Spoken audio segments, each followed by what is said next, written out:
Review of Humankind, A Hopeful History by Rutger Bregman. The quote on the page before prologue is by Anton Chekhov. Quote, "Man will become better when you show him what he is like." End of quote.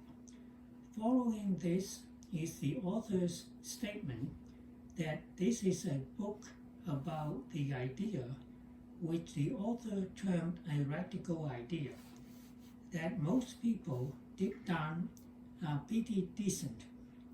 To expand this radical idea, the author presents a number of investigations of historical events that support it.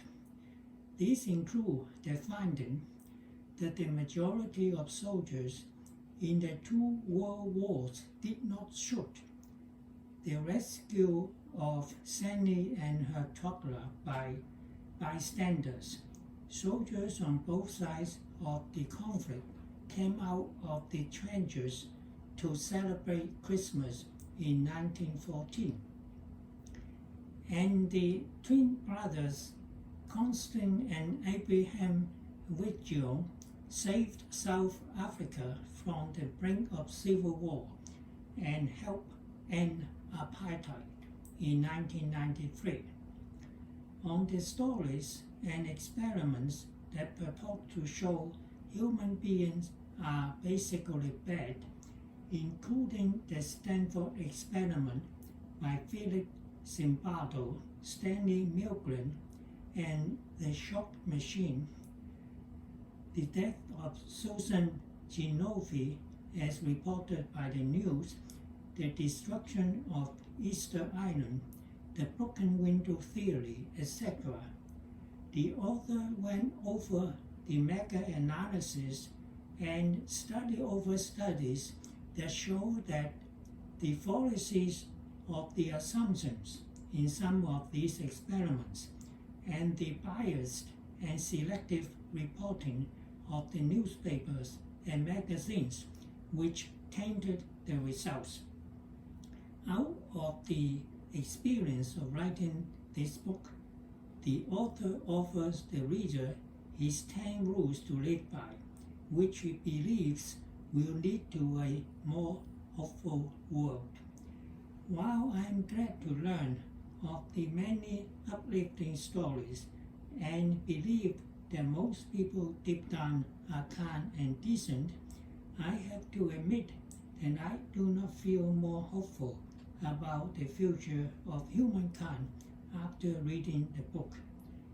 Although it is heartwarming to learn that the majority of soldiers did not want to kill, it does not negate the fact that a large number of gun violence occurs in the United States, and it has been impossible for Congress, supposedly made up of highly educated and intelligent people, to pass any legislation on gun control. It was shocking that in 2019, a former governor told the then president that he was God's chosen one to lead the United States. In 2018, a U.S. senator, an avowed Christian and former preacher, told the then president that, quote, "You are living up to everything I thought you would. You are one heck of a leader and could turn out to be the greatest president." End of quote. It certainly does not bode well for legislation to combat climate change when a senator believed there was sufficient evidence that global warming was a hoax, since he could hold a snowball in his hand in February in Washington, D.C. The author seemed to have a low opinion of Machiavelli. However, it is difficult to refute Machiavelli's statement in The Princess that Men are so simple of mind and so much dominated by their immediate needs that a deceitful man will always find plenty who are ready to be deceived.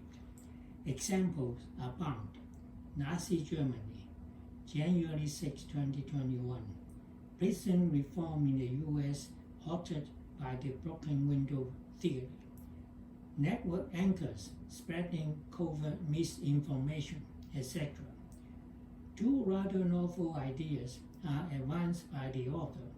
One is that in real democracy, there should not be various government hierarchies such as mayors, governors, and Congress. The power should be given back to the people, who somehow should be able to govern themselves. The other idea is that present-day school structure prohibits the development of students' innate curiosity, creativity, and the new school model should be one that let the kids learn and play by themselves. Examples are given in some towns in Holland and Europe, as well as Alaska, and successes are claimed. Such models may have shown to be successful on small scales, but I am somewhat skeptical that they work well in large cities, states, or nations. In his 10 Rules to Live By, the author finds the golden rule falling short, and recommends the platinum rule instead. The golden rule, of course, was due to Confucius. The platinum rule is attributed to George Bernard Shaw and is a variation of the golden rule. As someone whose native language is not English, I must admit that the platinum rule, as quoted by the author, is not as easy to understand as the golden rule. The golden rule says, quote, "Do not do unto others as you would not have them do unto you," end of quote. Perfectly easy to understand. The platinum rule, as quoted in the book, it reads this way, quote, "Do not do unto others as you would that they should do unto you," end of quote. I'm not sure it is an easy sentence to understand. Until I fully understand the platinum rule, I'll stick with the golden rule. In conclusion, although the book presents a hopeful history of humankind, I am still concerned. End of review.